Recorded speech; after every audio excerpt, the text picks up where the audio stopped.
Module 3 lesson number 27 revisiting the complete financial model. दोस्तों, अभी तक हम लोगों ने फाइनेंशियल मॉडल कैसे बनाया जाता है वो समझा है। कुछ काम में फंसे हुए थे, इसीलिए वीडियो अपलोड करने के लिए थोड़ा वक्त लगा, इसके लिए माफ़ी चाहते हैं। इस कोर्स को जल्दी से जल्दी ख़त्म करना है, तो इसके लिए अभी वापस से शुरुआत करते हैं। हम इस पूरे लेसन में 3 मेन पॉइंट्स के ऊपर बात करने वाले हैं। पहला रहेगा provision for impairment in Jaguar and Land Rover. इस लाइन आइटम को हमने हमारे प्रॉफिट एंड लॉस स्टेटमेंट के वक्त देखा नहीं था, तो उसके ऊपर अभी हम डिस्कशन करेंगे। दूसरा रहेगा हम लोग पूरे फाइनेंशियल मॉडल को रिविजिट करेंगे और हमने पहले स्टेप से लेके लास्ट स्टेप तक कैसे फाइनेंशियल मॉडल बनाया उसके ऊपर बात करेंगे। तीसरा पॉइंट रहेगा टाटा मोटर रिलेटेड न्यूज़ आई थी, उसके ऊपर डिस्कशन करेंगे और उसके हिसाब से फाइनेंशियल मॉडल अपडेट करेंगे। जब हम लोगों ने टाटा मोटर्स का फाइनेंशियल मॉडल बनाया था, तब टाटा मोटर्स की शेयर की प्राइस 123 रुपीज़ चल रही थी और आज वो 300 प्लस चल रही है। ऑलमोस्ट 140% से बढ़ी है। हमारे अजम्पशन मॉडल के हिसाब से शेयर की intrinsic price around 175 rupees I थी, जो बेसिक मॉडल था उसके बेसिस पे, क्योंकि उस मॉडल को इंडस्ट्री और इकोनॉमी एनालिसिस के बाद अपडेट करना ज़रूरी है। लेकिन हम लोगों ने अभी तक इंडस्ट्री और इकोनॉमी एनालिसिस समझा नहीं है। तो एक बार जब हमारा इंडस्ट्री एनालिसिस और इकोनॉमी एनालिसिस खत्म हो जाएगा, तब हम इस पूरे मॉडल को कैसे यूज़ किया जाता है वो जानने वाले हैं। ये कोर्स बहुत बड़ा है, आप लोगों को बहुत पेशेंस दिखाने की ज़रूरत होगी, लेकिन एक बार ख़त्म हो जाएगा तो आपको किसी भी तरह की डिफ़िकल्टी नहीं रहेगी, आप एकदम प्रोफेशनल हो जाओगे। तो चलो कंटिन्यू करते हैं। प्रॉफिट एंड लॉस स्टेटमेंट में एक लाइन आइटम था जो एक्सेप्शनल आइटम था, वो था provision for impairment in Jaguar Land Rover. Companies yearly account audit करते हैं, जिसमें सारे असेट्स भी इंक्लूड रहते हैं। हर एक असेट की एक फेयर वैल्यू होती है। फेयर वैल्यू क्या होती है वो हम पहले समझ लेते हैं। समझो हमने एक असेट खरीदा, वो असेट है, समझो कोई भी एक मशीन है, उसकी फेयर वैल्यू है 1 लाख रुपीज़। अगर वो असेट 1 साल के बाद डिप्रिशिएट होता है 15% से, तो वो असेट की नेक्स्ट ईयर की वैल्यू रहेगी 85,000, क्योंकि वो 15% से डिप्रिशिएट हुआ है। तो ऐसे कंपनी हर एक अलग अलग असेट की फेयर वैल्यू निकालते हैं और चेक करते हैं कि उनके पास कितने असेट है, और वो असेट की आज के तारीख की फेयर वैल्यू क्या है वो काउंट की जाती है। तो फेयर वैल्यू क्या है वो तो आपको समझ में आ ही रहेगी। डिप्रिसिएशन हमने आप लोगों को ऑलरेडी समझाया हुआ था, वो अभी हम डिस्कस नहीं करेंगे। अभी हम डिस्कस कर रहे हैं इम्पेयरमेंट के बारे में। अगर कोई असेट डिप्रिशिएट होता है तो उसको प्रॉफिट एंड लॉस स्टेटमेंट में डिप्रिसिएशन करके दिखाया जाता है, लेकिन इम्पेयरमेंट एक अलग चीज़ होती है। तो उसको हम एक आसान तरीके से समझेंगे। समझो आपका मोबाइल नेटवर्क है, पहले 2G था, फिर 3G आया, फिर 4G आया, अभी आगे और भी नेटवर्क अपग्रेड होते रहेंगे। तो इसको लोगों तक पहुंचाने के लिए जो टेक्नोलॉजी यूज़ की जाती थी उसको कंपनीज ने ऑलरेडी इंस्टॉल किया रहेगा। तो वो न्यू नेटवर्क आने की वजह से अभी पुराना नेटवर्क के कुछ असेट वर्केबल नहीं है, तो कंपनी के लिए वो डिप्रिशिएट नहीं हो रहे हैं, वो काम ही नहीं कर रहे हैं, तो उनके लिए वो लॉस है। और वो लॉस वो लोग कंपनी के प्रॉफिट एंड लॉस स्टेटमेंट में इम्पेयरमेंट करके दिखाते हैं।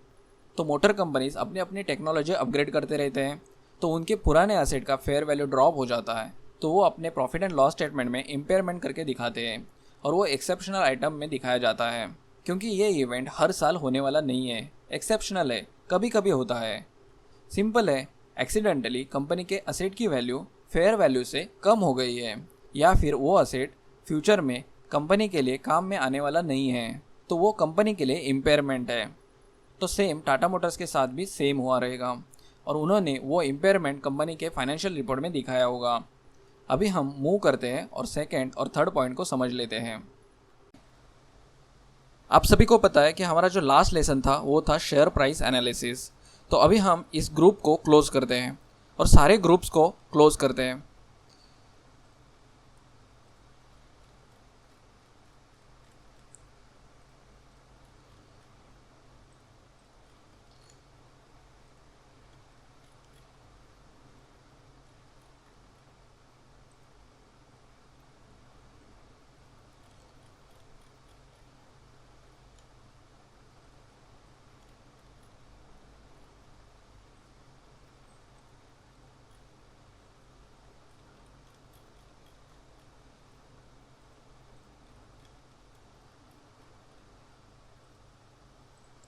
तो आप देख सकते हैं हम लोगों ने इतने सारे लेसन्स देखे और उसके बाद हमारा फाइनेंशियल मॉडल कंप्लीट हुआ था।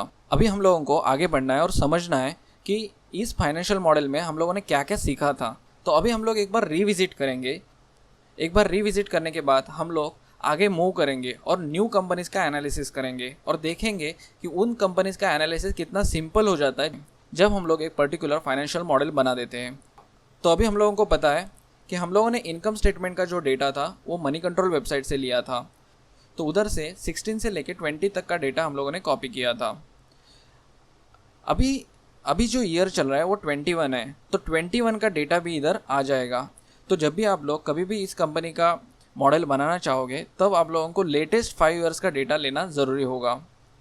उसके बाद हम लोगों ने बैलेंस शीट का डेटा भी मनी कंट्रोल वेबसाइट से कॉपी किया था। उसके बाद स्टॉक डेटा जो था वो हम लोगों ने अलग अलग वेबसाइट से कॉपी किया था और हम लोगों ने शेयर प्राइस क्या थी उस टाइम की, फिर नंबर ऑफ़ शेयर्स कितने थे वो देखे थे, फिर इक्विटी रिस्क प्रीमियम क्या होता है वो समझा था, रिस्क फ्री रेट क्या होता है वो समझा था, लीवर्ड बेटा क्या होता है वो समझा था, और इक्विटी शेयर डिविडेंड कितना कंपनी दे रही है वो भी समझा था। जब भी आप कोई मॉडल यूज़ करोगे तब आप लोगों को अपडेटेड जो डेटा रहेगा वही यूज़ करना है। आप लोगों को जैसे पता है कि अभी शेयर की प्राइस 123 से बढ़ के अराउंड 300 रुपीज़ प्लस हो गई है, तो वो 300 प्लस रुपीज़ वाली शेयर की प्राइस इधर आनी ज़रूरी है। मैं आप लोगों को सिर्फ अभी फाइनेंशियल मॉडल समझा रहा हूँ, तो अभी मैं कोई भी डेटा एडिट नहीं करने वाला हूँ। उसके बाद इनकम स्टेटमेंट हम लोगों ने बनाया था। इनकम स्टेटमेंट का अजम्पशन मॉडल बनाया था। उसमें हम लोगों ने नेक्स्ट 5 ईयर्स का डेटा अज्यूम किया था कि क्या कंपनी ग्रोथ कर सकती है, और उसके ऊपर हम लोगों ने एक डिस्कशन रखा था और वो डिस्कशन में हम लोगों ने ये सारे नंबर्स के ऊपर बात की थी। अभी आप देख सकते हो रेवेन्यूज हम लोगों ने देखा था ईयर ऑन ईयर कैसे ग्रो कर रहा है। उसके बाद अदर इनकम भी हम लोगों ने ईयर ऑन ईयर कैसे ग्रो कर रहा है वो देखा था। फिर टोटल एक्सपेंसेस हम लोगों ने रेवेन्यू के साथ कंपेयर किए थे और उसके परसेंटेज निकाले थे। उसके बाद इंटरेस्ट कितना कंपनी पे कर रही है उनके लोन के ऊपर, उसका हम लोगों ने इंटरेस्ट रेट कैलकुलेट किया था। ये सारे रेट्स हम लोगों ने ईयरली कैलकुलेट किए हैं। उसके बाद डिप्रिशिएशन एंड अमोर्टाइजेशन एक्सपेंसेस हम लोगों ने असेट के सामने कितना आ रहा है वो कैलकुलेट किया था। तो अभी आप देख सकते हैं ये जो इंटरेस्ट रेट थे ये चेंज होते जा रहे हैं। ये क्यों हो रहे हैं चेंज? इसका रीज़न ये भी हो सकता है कि कंपनी ने फॉरेन से लोन लिया रहेगा और फॉरेन एक्सचेंज रेट के हिसाब से टाटा मोटर्स का फाइनेंस कॉस्ट जो रहेगा वो चेंज होता हुआ दिख रहा है आपको। उसके बाद हम लोगों ने वो आगे फ्यूचर में कितना हो सकता है वो भी हम लोगों ने अज्यूम किया था। उसके बाद हम लोगों ने बैलेंस शीट का अजम्पशन मॉडल बनाया था। उसमें हम लोगों ने ट्रेड रिसीवेबल्स, ट्रेड पेएबल्स और इन्वेंट्रीज के डेज कैलकुलेट किए थे, क्योंकि कंपनीज डेज के हिसाब से कैलकुलेट करते हैं रिसीवेबल्स कितने दिन के आने बाकी है, पेएबल्स कितने दिन के आने बाकी है और इन्वेंट्रीज कितने दिन के आने बाकी है, वो हम लोगों को डेज के हिसाब से कैलकुलेट करनी होती है। उसके बाद हम लोगों ने वही सेम डेज वेटेड एवरेज के हिसाब से कैलकुलेट करके फ्यूचर में हम लोगों ने अज्यूम किए थे। सेम हम लोगों ने इधर भी वेटेड एवरेज का फॉर्मूला यूज़ किया था, सब जगह पे वेटेड एवरेज का फॉर्मूला यूज़ किया था।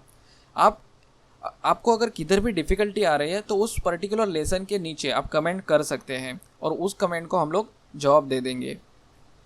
उसके बाद कैश इक्विवेलेंट कितना है, कैश और कैश इक्विवेलेंट कितनी है, नॉन करंट इन्वेस्टमेंट्स कितने हैं, करंट इन्वेस्टमेंट कितनी है, टोटल करंट असेट्स कितने हैं, फिक्स असेट्स कितने हैं। फिर हम लोगों ने कैपिटल एक्सपेंडिचर कैलकुलेट किया था। फिर हम लोगों ने total non current assets calculate किए थे और वो अज्यूम भी किए थे फ्यूचर में कितने ग्रो कर सकते हैं। फिर हम लोगों ने लायबिलिटीज़ के लिए डेब्ट शेड्यूल बनाया था। उस डेब्ट शेड्यूल में हम लोगों ने अजम्पशंस में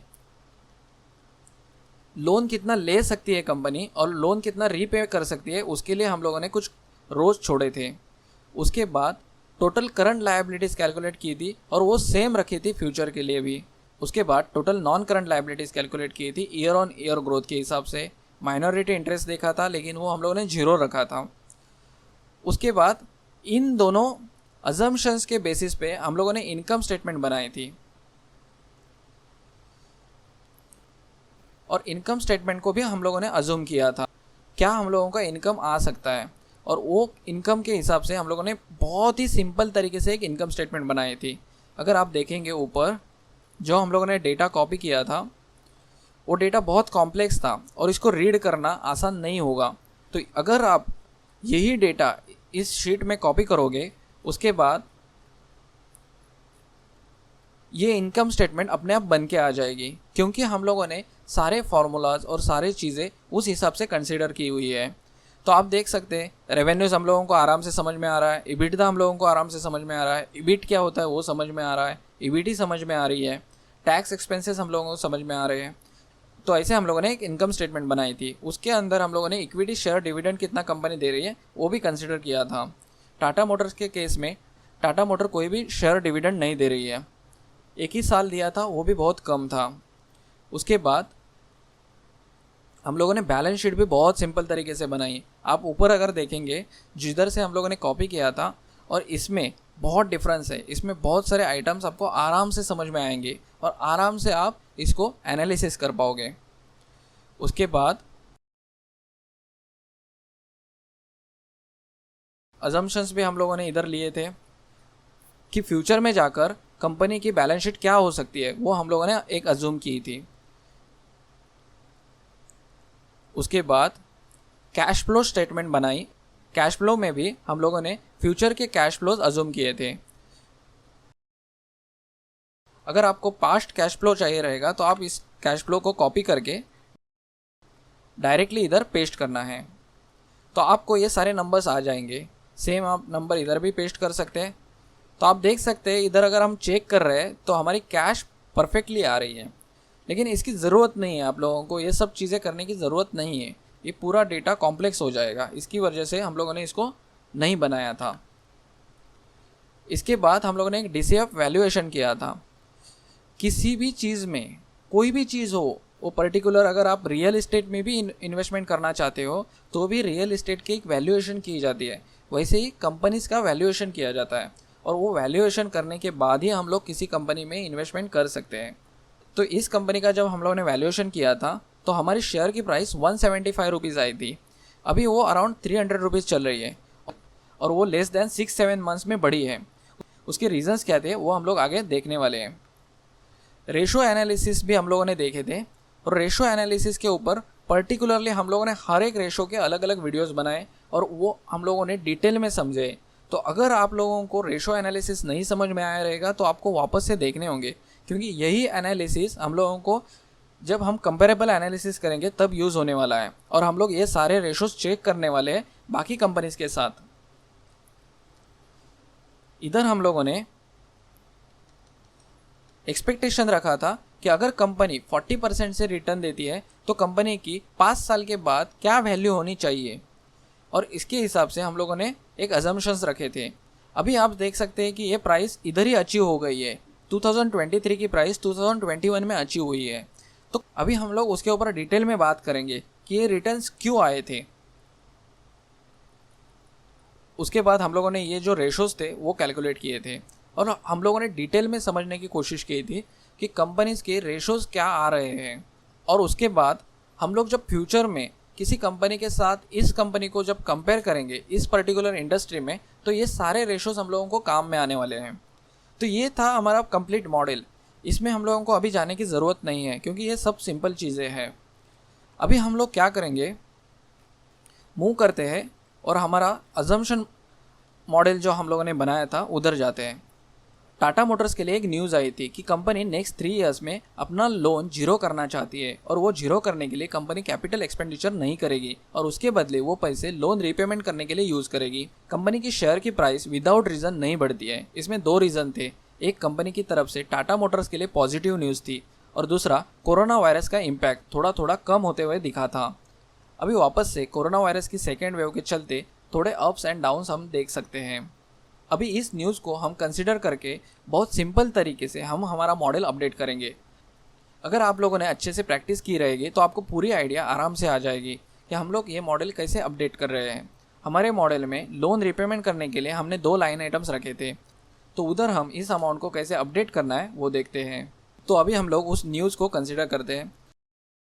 तो अभी आप इस मॉडल में आप देख सकते हैं कि हम लोगों ने जब ये नंबर्स अज्यूम किए थे तब हम लोगों ने डिस्कशन किया था कि 1% ज़्यादा से ज़्यादा कंपनी इन्वेस्टमेंट करेगी फिक्स असेट्स में। उसका रीज़न क्या था कि कंपनी का जो रेवेन्यू आ रहा था वो असेट के सामने बहुत कम आ रहा था, तो कंपनी बार बार असेट में क्यों इन्वेस्टमेंट करेगी अगर कंपनी को रेवेन्यू असेट के सामने ज़्यादा नहीं आ रहा है तो इसीलिए अभी जो कंपनी का डिसीजन है वो उसी रिलेटेड हो सकता है कि कंपनी अपना कैपिटल एक्सपेंडिचर कम करके, असेट्स को कम करके असेट लाइट मॉडल बना के कंपनी अच्छा रेवेन्यू कमाना चाहती है और उसके सामने अच्छा प्रॉफिट कमाना चाहती है। तो उसकी वजह से अभी हम लोग इस मॉडल को भी वैसे अपडेट करेंगे। तो इसको हम लोग 0% कर देते हैं। तो आप देख सकते हैं ये 0 हो गया है। तो उसके बाद अभी हम लोगों को इधर माइनस करना होगा डिप्रिशिएशन को, क्योंकि फिक्स असेट में इन्वेस्टमेंट नहीं करेंगे इसका मतलब उनका डिप्रिशिएशन में भी इन्वेस्टमेंट नहीं होगा, क्योंकि उनको कैपिटल एक्सपेंडिचर 0 रखना है नेक्स्ट 3 ईयर्स के लिए। तो अगर हम डिप्रिशिएशन माइनस करते हैं तो आप देख सकते हैं असेट कम हो गए हैं और कैपिटल एक्सपेंडिचर 0 हो गया है। यही कंटिन्यू करना है हम लोगों को। तो इस फॉर्मूला को भी एडिट करना है और इधर आपको इस अमाउंट को कंसीडर करना है, एंटर करना है और 3 साल के लिए करना है। तो कंट्रोल R, इधर से भी 3 साल के लिए करना है तो control R। In next 2 years के लिए हम लोग कुछ भी अपडेट नहीं करेंगे। इधर हम लोग कैपिटल एक्सपेंडिचर कंसीडर करेंगे। तो इसके लिए हम लोग इधर 5% कंसीडर करते हैं और इधर नेक्स्ट ईयर के लिए भी 5% कंसीडर करते हैं कि हम लोग ये कंसीडर करें कि नेक्स्ट 3 ईयर्स के लिए कंपनी कोई भी कैपिटल एक्सपेंडिचर नहीं करेगी, लेकिन फ्यूचर में कैपिटल एक्सपेंडिचर कर सकती है। उसका रीज़न है कि कंपनी को टेक्नोलॉजीज अपग्रेड करते रहनी पड़ती है बाकी कॉम्पिटिटर्स के साथ में। तो इसके लिए कंपनीज़ को कैपिटल एक्सपेंडिचर करके नए असेट्स लेने पड़ते हैं और कंपनीज़ को वो असेट यूज़ करके नए नए प्रोडक्ट्स मार्केट में देने होते हैं। तो उसकी वजह से ही कंपनी रेवेन्यू अचीव कर पाती है। तो अभी हम लोगों को ये 3 साल का हम लोगों ने 0-0 पकड़ा है। तो अभी हम लोगों को इस बोरोइंग्स की ज़रूरत नहीं पड़ेगी, यानी कि जो हम लोग लोन ले रहे थे वो उसकी ज़रूरत नहीं पड़ेगी। तो हम लोग इसको डिलीट करते हैं। अभी हम लोग क्या कंसिडर करेंगे इधर कि ये जो मिनिमम कैश बैलेंस है वो रख के कंपनी इस साल में कितना लोन रीपेमेंट कर सकती है। तो आप देख सकते हैं 33,816 करोड़ का मिनिमम कंपनी को बैलेंस रखना है। तो उसको हम लोगों को अभी माइनस करना है। तो इसके हिसाब से हम लोग कैश कितनी कंपनी के पास अवेलेबल रखनी है वो हम लोग अभी डिसाइड करेंगे। तो अभी हम लोग इसको -9,000 करते हैं। तो आप देख सकते हैं ये नंबर्स चेंज हुए हैं। ये नंबर्स क्यों चेंज हुए? क्योंकि हम लोगों ने इधर से 9,000 करोड़ का लोन कम कर दिया। तो ये जो 83,000 करोड़ का लोन था तो अभी वो 74,000 करोड़ का लोन बच रहा है। उसके बाद नेक्स्ट ईयर के लिए हम लोग -20,000 करोड़ का लोन करते हैं। उसके बाद उसके नेक्स्ट ईयर में हम लोग वापस से -23,000 करोड़ का लोन करते हैं और उसके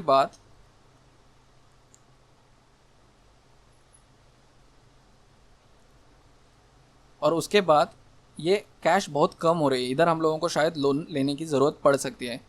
उससे पहले हम लोग एक बार इंटरेस्ट का भी फॉर्मूला चेक करते हैं कि इंटरेस्ट सही है कि नहीं। तो देखो इंटरेस्ट भी बढ़ रहा है, तो इंटरेस्ट नहीं बढ़ना चाहिए क्योंकि लोन कम हो रहा है। तो इस फॉर्मूला को हम लोगों को एडिट करना होगा। तो अभी क्या था फॉर्मूला? इन दोनों लोन को कंसिडर करके कंपनी का, तो ये फॉर्मूला सही है। इधर कोई प्रॉब्लम नहीं दिख रहा है, इधर प्रॉब्लम है। तो इसको ही हम लोगों को कॉपी करना होगा।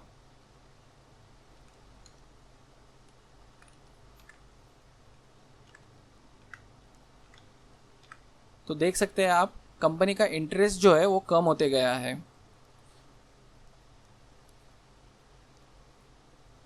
वापस नीचे आएंगे तो आप देख सकते हैं कैश वापस से बढ़ती हुई दिख रही है। तो हम लोग इसको चेंज नहीं करेंगे, अभी इस कैश को वैसे ही रखेंगे। तो हम लोग इसको 3 साल में जो लोन हम लोग ज़्यादा से ज़्यादा कितना रीपेमेंट कर सकते हैं उसको कंसिडर करके अभी हमारे पास एक्चुअल लोन कितना बचा है 2024 के लिए वो चेक करते हैं।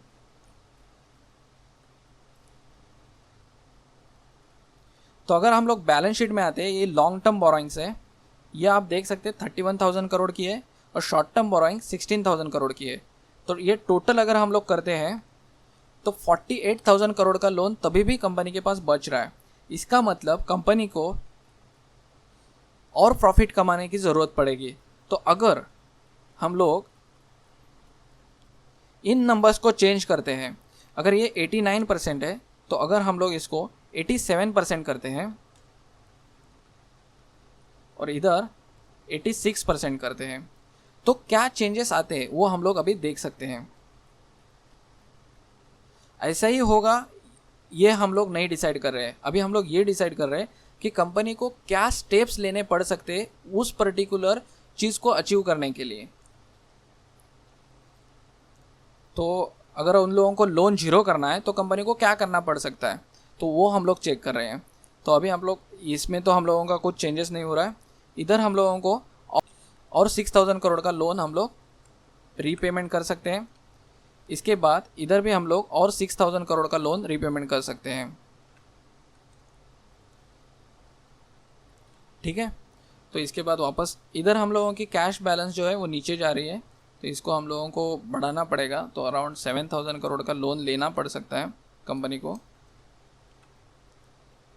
7 की ज़रूरत नहीं, 5,000 करोड़ का। अगर ये 5% कंपनी इन्वेस्टमेंट करती है तो, नहीं तो ज़रूरत नहीं पड़ेगी। लेकिन आप देख सकते हैं कंपनी का बहुत ज़्यादा असेट था, वो ऑलमोस्ट 1 लाख करोड़ तक आ गया था और उसके बाद हम लोगों को वो वापस पुश करना ज़रूरी होगा, तो ही हमारा मॉडल सही रहेगा। तो अगर आप देख सकते हैं इतना लोन रीपेमेंट करने के बाद अभी कंपनी के पास इधर ही हम लोगों को समझ में आएगा 27,000 करोड़ का लोन बच रहा है और इधर 16,000, तो ये 22,000 और 16,000 करोड़ का लोन तभी भी बचेगा। तो कंपनी का लोन तो जीरो नहीं हो सकता है, अगर वो होगा तो बहुत ही अच्छा होगा कंपनी के लिए और उससे बहुत सारे चेंजेस हो गए जो मैं आपको अभी दिखाने वाला हूँ। आप देख सकते हैं कंपनी कितना अच्छा प्रॉफिट कमा रही है। ये 13,000 करोड़ का जो प्रॉफिट है वो कंपनी ने कभी भी अर्न नहीं किया है। अराउंड 11,500 करोड़ का अर्न किया है, उसके बाद 7,400 9,000 करोड़ का अर्न किया है। तो कंपनी इतना अच्छा प्रॉफिट कमा सकती है अगर उन लोगों ने लोन कम किया तो। उसके बाद अगर हम लोग DCF वैल्यूएशन में आते हैं तो आप देख सकते हैं अराउंड 400 रुपीज़ की इंट्रिंसिक प्राइस आ रही है। तो आप सोच सकते हैं कि तो आज जो कंपनी की जो शेयर प्राइस बढ़ी है उसका रीज़न क्या है कि कंपनी ने ये फ्यूचर का कैश फ्लो एक्सपेक्ट किया है, उसके ऊपर इन्वेस्टर ने रिएक्ट किया है और इन्वेस्टर्स ने बहुत सारा इन्वेस्टमेंट किया है इस कंपनी में। तो उसके हिसाब से आज की जो 300 रुपीज़ की प्राइस है वो भी 350 रुपीज़ तक चली गई थी वो प्राइस, इसीलिए इधर इंट्रिंसिक प्राइस के साथ मैच हो रही है। तो आप सोच सकते हैं कि ये फाइनेंशियल मॉडल होना कितना इंपॉर्टेंट है। आपको ये प्राइस जो आज मार्केट दे रही है वो आपको इधर समझ में आ रही है कि क्यों दे रही है, और इसीलिए हम लोगों को फाइनेंशियल मॉडल बनाना ज़रूरी होता है जिससे हम लोग आगे के अजम्पशंस के हिसाब से हम लोग किसी भी कंपनी में इन्वेस्टमेंट कर सकते हैं। उसके बाद हम लोग अभी ये रेशोज़ देखो कितने अट्रैक्टिव रेशोज़ बन रहे हैं। पहले कंपनी का जो लोन था वो 1:1 के अबव था, वो कम होते जा रहा है। उसके बाद डेट टू असेट रेशो कम आ गया, उसके बाद करंट रेशो कम आ गया, क्विक रेशो कम आ गया। ये सारे नंबर्स आप चेंज होते हुए देख रहे हैं। इंटरेस्ट कवरेज रेशो भी कम आते हुए दिख रहा है। तो ये सारे नंबर्स अगर चेंज होते हैं, टाटा मोटर्स जैसी कंपनी जिसका 3 लाख करोड़ का रेवेन्यू है, वो कंपनी कितनी ग्रो हो सकती है वो आप सोच सकते हो। अगर कंपनी ने ये तीनों साल का डेटा अचीव किया, जो हम लोग 21, 22, 23, 24 आप कंसिडर कर सकते हो, 21 अगर नहीं कंसिडर करना चाहते हो तो भी अगर ये तीनों साल का डेटा अगर कंपनी अचीव करती है तो कंपनी के शेयर की प्राइस बहुत ज़्यादा बढ़ सकती है। उसका सिंपल रीज़न आप देख सकते हैं कि ये प्राइस अभी ऑलरेडी बढ़ चुकी है, मतलब अराउंड 300 रुपीज़ तक आ चुकी है। इसका मतलब एवरी ईयर जब कंपनी अपने एनुअल रिपोर्ट अपडेट करती जाएगी उस हिसाब से ये प्राइस बढ़ती जाएगी और उस हिसाब से इन्वेस्टर भी इस प्राइस में इन्वेस्टमेंट करना चाहेंगे। तो ये जो हमारा एक्सपेक्टेशन था 40% रिटर्न वाला, वो तो पहले ही अचीव हो गया है, 2023 का इधर ही अचीव हो गया है। ये जो टारगेट था 5 इयर्स का वो अभी कितने सालों में अचीव होगा वो हम लोग देख सकते हैं। तो अभी आप लोगों को इसमें इन्वेस्टमेंट करने की कोई भी मैं सलाह नहीं दे रहा हूँ या किसी भी चीज़ की सलाह नहीं दे रहा हूँ। मैं आपको सिर्फ समझा रहा हूँ कि कंपनी का वैल्यूएशन कितना इंपॉर्टेंट होता है। किसी भी चीज़ में हम इन्वेस्टमेंट करते हैं तो वैल्यूएशन इंपॉर्टेंट होता है। आप आज की तारीख में जो कंपनीज देख रही है, जैसे कि पेटीएम है, स्विगी है, तो ये सारी कंपनीज में जो इन्वेस्टर इन्वेस्टमेंट कर रहे हैं वो वैल्यूएशन के बेसिस पे इन्वेस्टमेंट कर रहे हैं कि फ्यूचर में कंपनी जाकर प्रॉफिट में आएगी, इसके लिए आज कंपनी में इन्वेस्टमेंट कर रहे हैं और उनके रिटर्न्स भी उस हिसाब से आ रहे हैं। तो वो अलग मेथड है, ये अलग मेथड है। और इधर भी इसी तरह का इन्वेस्टमेंट होता है, लेकिन इधर हम लोग मैच्योर कंपनी में इन्वेस्टमेंट करते हैं और वो लोग स्टार्टअप कंपनीज में इन्वेस्टमेंट कर रहे हैं। तो अभी हम लोगों ने ये बेसिक मॉडल को समझा है, इसको रिविजिट किया है कम्प्लीटली, इसको समझने की कोशिश की है हम लोगों ने, इसको क्यों बनाया है और इसमें कितने सिंपल चीज़ें हम लोग चेंज करके और कितने सिंपल नंबर्स हम लोग चेंज करके हम लोग हमारी इंट्रिंसिक प्राइस जो है वो देख सकते हैं कि कितनी चेंज हो रही है। अभी अगर कंपनी प्रॉफिट में जाती है, अच्छा रेवेन्यू कमाती है, तो फ्यूचर में आप देख सकते हो कि इस प्राइस को चेंज होते हुए देखेंगे और वो प्राइस कितनी जा सकती है वो आप सब अज्यूम कर सकते हैं। अभी जैसे 123 से इतनी प्राइस बढ़ी है, तो फ्यूचर में अगर ये सब रेशोज अचीव करती है कंपनी तो क्या प्राइस हो सकती है वो आप आराम से अज्यूम कर सकते हो। वो मुझे आपको बताने की ज़रूरत नहीं होगी। और कंपनी का जो वैल्यूएशन हम लोग देख रहे हैं, ये जो 23,000 करोड़ का था वो हम लोग एक्सपेक्ट जो कर रहे हैं 2,17,000 करोड़ का, जो कि अभी जो बढ़ के 1,10,000 करोड़ का हुआ है, वो 2,17,000 करोड़ का जो हम लोग एक्सपेक्ट कर रहे हैं वो आराम से अचीव होगा कि नहीं, वो हम लोग देख सकते हैं फ्यूचर में।